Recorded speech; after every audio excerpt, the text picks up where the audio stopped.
আওয়ামী লীগ সরকারের আমলে কুমিল্লার ১৪ গ্রামের সাবেক এমপি মুজিবুল হকের একের পর এক হওয়া দুষ্কর্মের রহস্য উন্মোচন হচ্ছে। এর মধ্যে উল্লেখযোগ্য ২০১৫ সালের ৩ ফেব্রুয়ারি কুমিল্লার ১৪ গ্রামে ঘটে যাওয়া পেট্রোল নিক্ষেপের ঘটনা রয়েছে। ওই দিন ঢাকা চট্টগ্রাম মহাসড়কের কুমিল্লার অংশের ওপর দিয়ে কক্সবাজার থেকে ফিরে আসার সময় ফুড প্যালেস রেস্টুরেন্টের সামনে আইকন পরিবহনের একটি গাড়ির উপর হামলা চালায় দুর্বৃত্তরা। গাড়িতে উঠে তারা গান পাউডার ছড়িয়ে দেয়, কাউকে নামার সুযোগ না দিয়ে তারা গাড়িতে আগুন লাগিয়ে দেয়। ঘটনাস্থলে মারা যান ৭ জন। পরে হাসপাতালে চিকিৎসাধীন অবস্থায় আরো একজন মারা যান। ঘটনার পরদিনই তৎকালীন রেলমন্ত্রী ও সাবেক সংসদ সদস্য মুজিবুল হকের নির্দেশে বিএনপি চেয়ারপারসন বেগম খালেদা জিয়াকে হুকুমের আসামি করে এবং বিএনপি ও জামাত শিবিরের অনেক নেতাকর্মীকে আসামি করে মামলা দায়ের করা হয়। ক্রস ফায়ার করে মারা হয় অনেক নেতাকর্মীকে, সাথে পঙ্গু হয় অনেকেই। পুলিশের নির্মম নির্যাতনে বেঁচে ফেরা ভুক্তভোগীরা অবশেষে মুখ খুলতে শুরু করেছে। তারা জানায়, কুলাঙ্গার মুজিবের নির্দেশে গুলি করে মারার পরও চলন্ত গাড়ির সাথে বেঁধে টেনে নিয়ে যাওয়া হয় মরদেহ। এ ঘটনায় ৮ জনের প্রাণনাশ ঘটে। মুজিবুল হকের নির্দেশে সংগঠিত এই ঘটনার মাধ্যমে মিথ্যা মামলায় জড়িয়ে অসংখ্য মানুষকে হয়রানি করা হয়। আওয়ামী লীগ সরকারের পতনের পর সুবিচার পাওয়ার আশায় আবারও বুক বেঁধেছেন ভুক্তভোগীরা। মুজিবুলের অপকর্ম জনসম্মুখে এনে সুবিচার নিশ্চিত করা হবে বলে আশা করছেন তারা।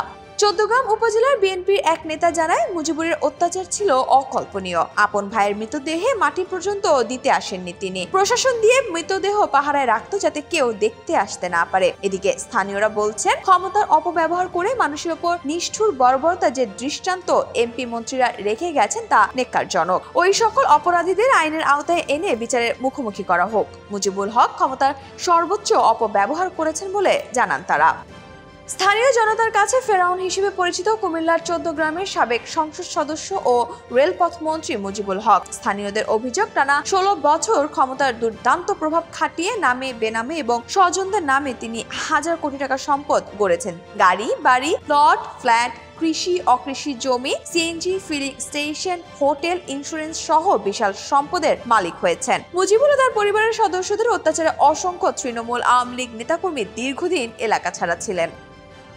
তার নিজের দলের নেতাকর্মীরাই জানিয়েছেন, এমপি এবং মন্ত্রী হওয়ার পর তিনি কুমিল্লা নগরীর কর ভবন এলাকায় নির্মাণ করেছেন আলিশান ডুপ্লেক্স বাড়ি। নজরুল অ্যাভিনিউ এলাকায় নির্মাণ করেছেন বাণিজ্যিক ভবন। নগরীতে নিজের বাড়ি সংলগ্ন দারুস সাফিদ ও সিলভার ক্রিসেন্ট নামের দুটি ভবনে নিজের এবং ভাতিজার নামে কিনেছেন কয়েকটি ফ্ল্যাট। রাজধানী ধানমন্ডিতে ৮,০০০ বর্গফুটের ফ্ল্যাট, ৩টি বিলাসবহুল জিপ গাড়ি, ঢাকা উদ্যান এলাকায় ৪ তলা ও আগারগাঁও শাপলা হাউজিং এ রয়েছে ৩ তলা বাড়ি। কুমিল্লার কোটবাড়ি ঢাকা চট্টগ্রাম মহাসড়ক সংলগ্ন স্থানে হোটেল ও ফিলিং স্টেশন রয়েছে। ১৪ গ্রামের মিয়ার বাজারে নির্মাণ করেছেন কাকরি টাওয়ার নামে বাণিজ্যিক ভবন। প্রায় তিনি সিঙ্গাপুর ও দুবাই পরিবার সহ বেড়াতে যান। সেখানে তার নামে বেনামে রয়েছে বিভিন্ন ব্যবসা।